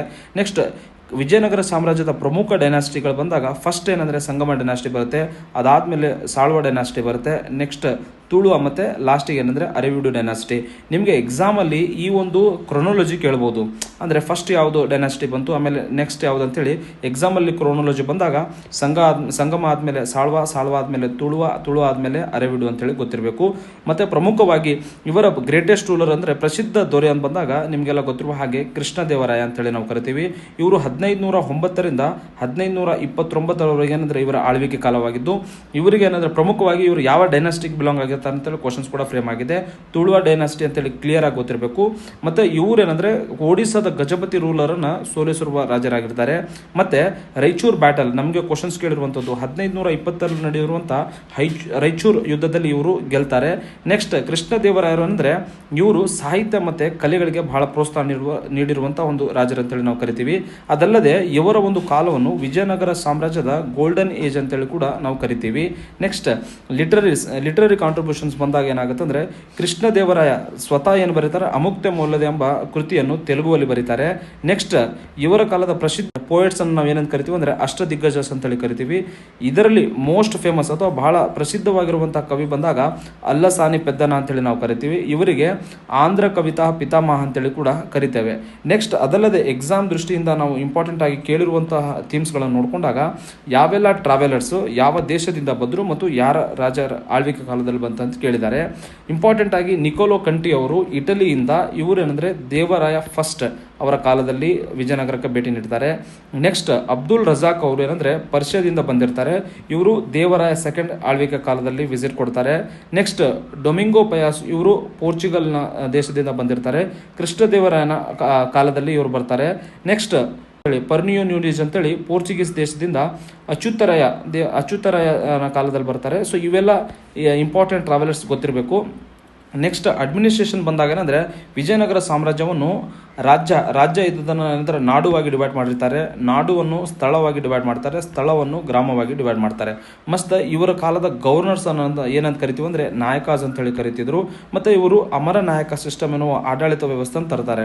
ಈ ಅಮರ ನಾಯಕ ಆಡಳಿತ ವ್ಯವಸ್ಥೆಯಲ್ಲಿ ಏನಾಗುತ್ತೆ ಅಂದರೆ ಮಿಲಿಟರಿ ಕಮ್ ರೆವಿನ್ಯೂ ಅಸೈನ್ಮೆಂಟ್, ಅಂದರೆ ರೆವಿನ್ಯೂ ಕಲೆಕ್ಷನ್ ಆಗುತ್ತಿರುತ್ತೆ ಮತ್ತು ಆರ್ಮಿ ಮೇಂಟೆನೆನ್ಸ್ ಆಗುತ್ತೆ. ಸೊ ಹಾಗಾಗಿ ನಾಯಕಾಸ್ ಏನು ಮಾಡ್ತಿದ್ದಾರೆ ಅಂದರೆ ಅವರು ರೆವಿನ್ಯೂನ ಕಲೆಕ್ಟ್ ಮಾಡ್ತಿದ್ರು, ಅದರ ಜೊತೆಗೆ ಏನಂದರೆ ಸರ್ಟನ್ ಅಮೌಂಟ್ ಆಫ್ ಆರ್ಮಿ ಅಥವಾ ಸೈನ್ಯಗಳನ್ನು ಮೇಂಟೈನ್ ಮಾಡ್ತಿದ್ರು. ಸೊ ಫ್ರೆಂಡ್ಸ್, ಇದರೊಂದಿಗೆ ಏನಂದರೆ ಇವತ್ತಿನ ಡಿಸ್ಕಷನ್ ಎಂಡ್ ಆಗುತ್ತೆ.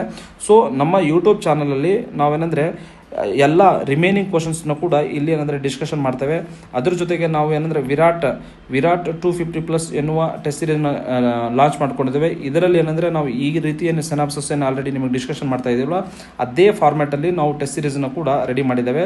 ಸೊ ತಾವೆಲ್ಲ ನಮ್ಮ ಟೆಸ್ಟ್ ಸೀರೀಸನ್ನು ಜಾಯ್ನ್ ಆಗಿ ನಿಮ್ಮ ಎಕ್ಸಾಮ್ನ ಸುಗಮಗೊಳಿಸ್ಕೋಬೇಕು. Thank you friends, and keep watching our videos.